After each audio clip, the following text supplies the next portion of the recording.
Dear new ISI. Dear first year me. Dear first year self. Dear first year self. What the have we gotten ourselves into? This letter comes to you from a version of yourself that you will be in 3 years. A lot will have happened in that time. For example, you would have encountered the song by Mauro entitled Dear Young Me, and actually all of what future you has to say in this letter should be prefaced by the moral of that song, which is, there's a reason I am the way I am, and I should only thank you for that. So what I'm trying to say is thank you for all your hard work and all you did to create me, this version of you. It wasn't easy. Wow, look at you. You finally decided you wanted to do science and not pursue cross-country. You decided that math was better than Western, and you didn't get into health sci, so here you are. Things are about to change big time. Congratulations, you won't regret it. Just kidding, you're actually going to, sometimes, a little bit. You will barely see your family. You will miss your friends terribly. You have just executed Order 66 on all of your hobbies. Most of what you learned previously was somewhat of a lie. Everything you knew was being tested by the hour. And you're about to feel stupid. Really stupid. But that's because you're learning. It's never as bad or as big of a deal as you think, and everyone is a human too. The decision to roll in ISI was an easy one. What followed, not so much. The dangerous mix of nerves, excitement, and hope spread through you like a river that never stopped. You chose right with ISI. So much about it is worth it. Your mind will be open to a world of knowledge you've never experienced before and discover new interests you want to pursue.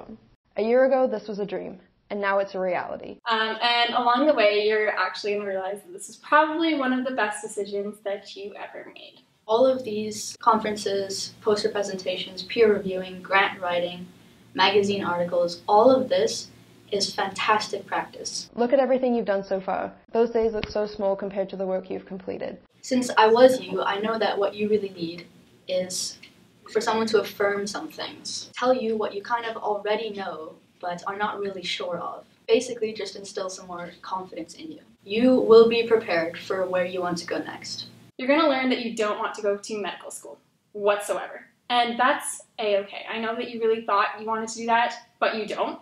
You're actually going to find out in third year you really want to do something that years ago, way back in grade 10, you thought was absolutely ridiculous and the most boring thing ever, and you're going to really want to do that now.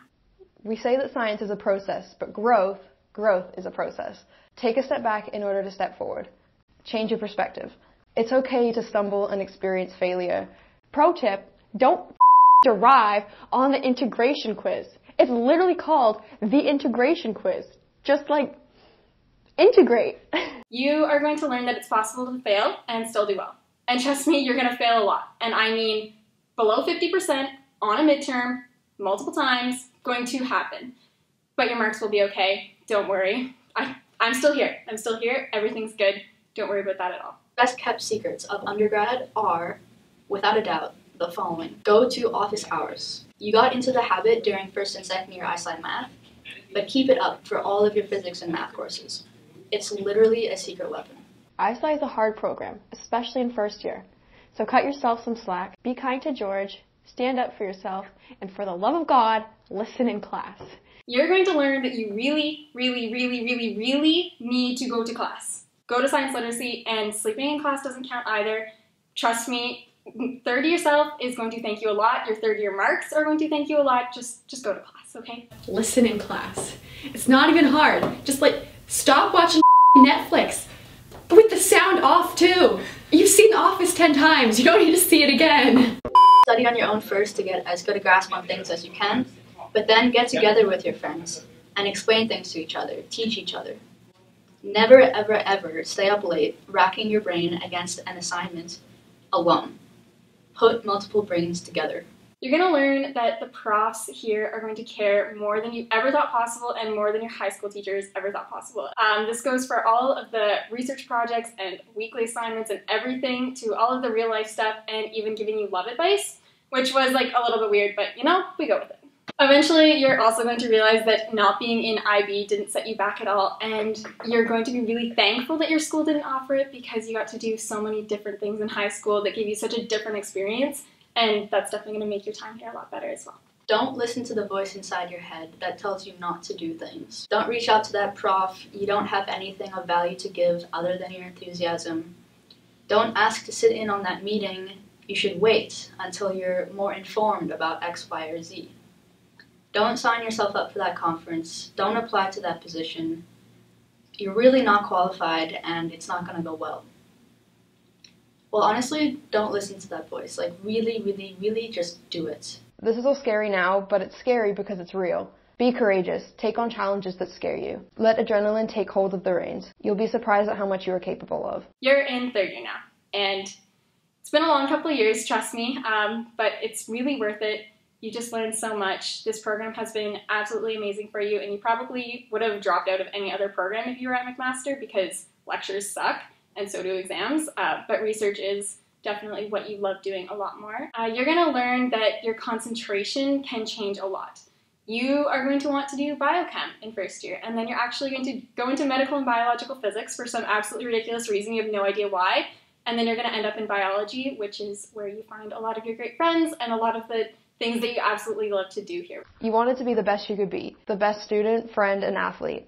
And when you partook in all these new experiences that ISI has to offer, you discovered that you can't always be the best. But you also meet more people than you've ever met before. Wonderful people and great friends. You became vulnerable, but this vulnerability is what brought you closer to the people you know and love today. Never underestimate the value of community and support. So you're going to learn that some of your friends here are going to be the absolute best friends that you will have ever made. They'll be saving your butt on every single coding assignment from first year until now, and then they'll go skating and get hot chocolate with you right after that, which is just fantastic. You will cherish the time you spend with your family, and you'll understand that just because you see them less doesn't mean they love you less. Make sure you call Mom and Dad and Chris and your grandparents and everyone a lot too, because they miss you and you're going to miss them. You might find yourself looking at a computer screen and a million lines of codes every day sometime in the next 3 years, but never forget what it actually is that you are doing. When you're in those days, it's hard to know that this will all work out, that you are creating a large and intricate piece that only great minds can comprehend. Physically, you might be sitting with your butt in a chair, staring at a screen in a bland room, but intellectually, you're flying through the universe. You're actually having thoughts and contemplating ideas about the nature of things. Granted, it's a very small, specific piece of the giant problem, but still, what fraction of humans ever extends ever had the privilege of having this or that thought about planet formation or whatever it is actually cross their mind? Anyway, like I said in the beginning, if you like me and how I turned out, you should thank yourself. I know I do. Love, Jess. Love more, take the leap, care for yourself. You are here to make big things happen, so make yourself proud and grow. Keep working hard. Everything will be okay. And this is going to be the time of your life, so I can't wait to see you here. Lots of love from Sarah.